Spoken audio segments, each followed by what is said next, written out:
नमस्कार आदाब, आप देख रहे हैं लोकलाज। आज हम चर्चा करेंगे इंडिया गठबंधन पर। 2024 लोकसभा चुनाव के बाद इंडिया गठबंधन की मजबूत वापसी ने विपक्षी खेमे भाजपा में हलचल मचा दी थी। लेकिन लोकसभा चुनाव के बाद कई प्रदेशों में विधानसभा चुनाव हुए, जहां राजनीतिक क्षेत्रीय दलों ने अपनी मनमानी करके इंडिया गठबंधन को नकारते हुए अपनी भूमिका बड़ी होने का दावा करने के साथ अकेले चुनाव लड़ने का फैसला किया, जिसके बाद नतीजे सबके सामने हैं। चाहे वो महाराष्ट्र हो, हरियाणा हो, झारखंड हो, इस तरीके से कई अलग अलग राज्यों में चुनाव हुए और अलग अलग नतीजे सामने आए। लेकिन जहाँ जहाँ क्षेत्रीय पार्टियों ने कांग्रेस के साथ मजबूती से दावेदारी करते हुए चुनाव लड़ा, वहाँ आज कांग्रेस और क्षेत्रीय दल की सरकार बनी हुई है। लेकिन महाराष्ट्र से चर्चा में आए इंडिया गठबंधन की फूट ने यह साबित कर दिया कि इंडिया गठबंधन से हटकर घटक दलों का, छोटे दलों का कोई अस्तित्व भाजपा के सामने नहीं बनता है। महाराष्ट्र में जहां एक और सपा मुखिया अखिलेश यादव ने अपनी ताल ठोकी इंडिया गठबंधन से अलग हटकर, तो दूसरा शिंदे गुट लगातार भाजपा के समर्थन के साथ चुनाव लड़ा। 3 फाट में महाराष्ट्र का चुनाव हुआ, आखिर नतीजा सबके सामने है। वही हाल आपका दिल्ली विधानसभा चुनाव में सामने आया। अरविंद केजरीवाल ने इंडिया गठबंधन से साथ मिलकर चुनाव लड़ने से इनकार किया और अपने आप को बड़े स्तर पर दिखाने के लिए अकेला चुनाव लड़ने का प्रयास किया, जिसका नतीजा आज सामने है। अब इंडिया गठबंधन के लिए आगे एक बहुत बड़ी नसीहत है। अगर ये छोटे दल आज भी इंडिया गठबंधन के साथ समझौता करके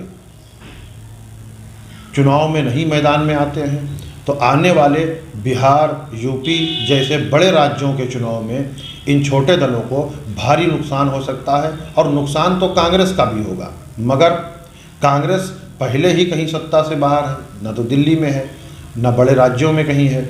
लेकिन जो छोटे दल अपने आप में बड़बोले बनते जा रहे हैं, जिनका अपने अपने दावे हो चुके हैं, इनके लिए ये बहुत ही घातक सिद्ध होगा। उमर अब्दुल्ला का भी बयान आया।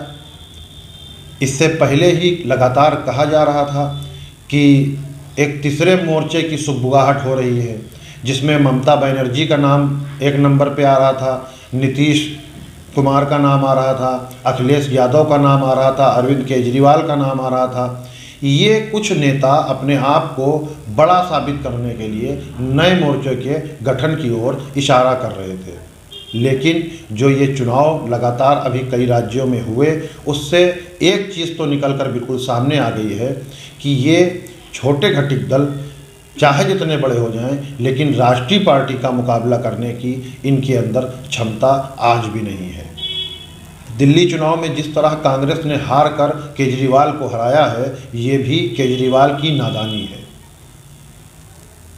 अखिलेश यादव 2024 के लोकसभा चुनाव में 37 सीटें जीतने के बाद इतने गदगद हो गए कि उन्होंने सीधे दिल्ली के प्रधानमंत्री का ख्वाब देखना शुरू कर दिया। 37 सीटें जीतने के बाद अखिलेश यादव देश की तीसरे नंबर की पार्टी बनकर उभर आए, तो वो ये भूल गए कि वो सीटें उनको कांग्रेस के नजरे करम पर मिली हैं।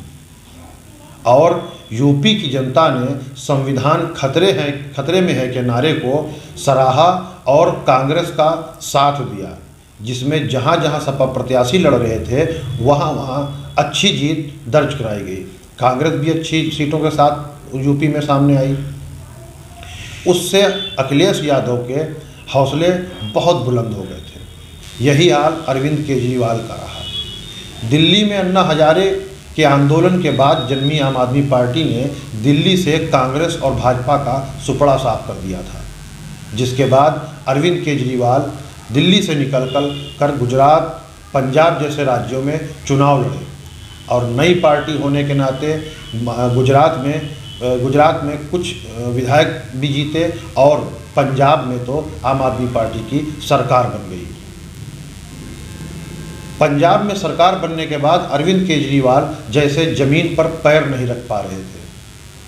वो भूल गए थे कि 70 साल तक देश में राज करने वाली कांग्रेस पार्टी का जनाधार कहीं ना कहीं अभी भी उतना मजबूत है जितना कि उनका है, उससे कई गुना ज़्यादा मजबूत है।